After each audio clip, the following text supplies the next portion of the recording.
南昆新大天府的平安夜祭已经迈入第19天，在河地庙前已经摆满来自全国信众甲机关团体夜祭记号相当壮观。加上今年拄好是建庙360周年圆满，所以对11号一连3天扩大举办，让大家共同来接受王爷的加持。副总统赖清德伫店市长吴伟条等贵宾的陪同，嘛亲自到场主持开幕仪式。会中三官学等代表拢照到，娱乐夜祭已经不是单纯宗教文化活动，而是加入观光产业的4合一来带动台南发展。3、2、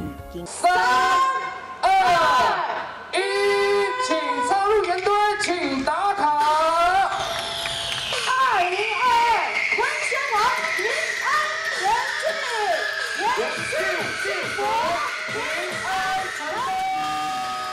南市是文化之都，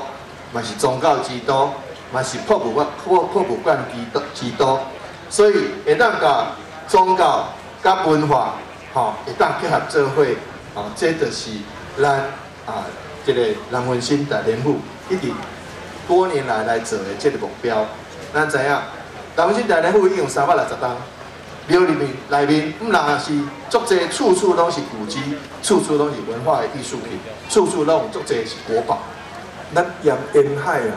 咱的先民本来开垦就特别艰苦，特别艰苦。因讲是筚路蓝缕，所以有今仔日这款的情景，所以咱参加平安夜祭，除了天赏物资，除了求平安，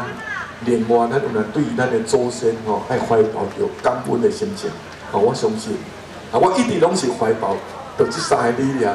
无论是我做市长，或者是主持来，其实拢是这款的理念参加平安夜祭。咱另外呢，因为19年本来单纯是一个宗教的活动，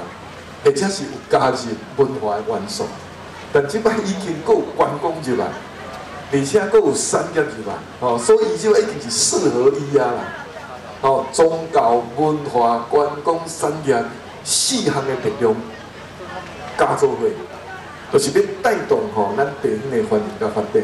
南昆新大天府的建筑甲工艺，就是台湾寺庙的经典作品。所以会中南昆新大天府嘛，伫副总统赖清德见证，由市长吴伟条正式颁发宫庙博物馆的认证表扬。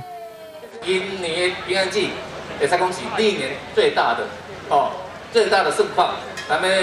是变成咱的从咱平安夜祭变成是咱世界最大的连祭点，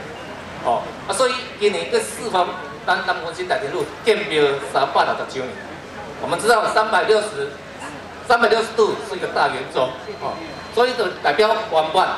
平安夜祭已经是全世界唯一以盐作为祭典的活动，所以交通部观光局云嘉南滨海国家管理处嘛特别推出祈福之路，除了陆续有请盐、祭盐甲下盐等3大祭典，嘛用于北门地区的景点甲庙宇来一段深度文化体验。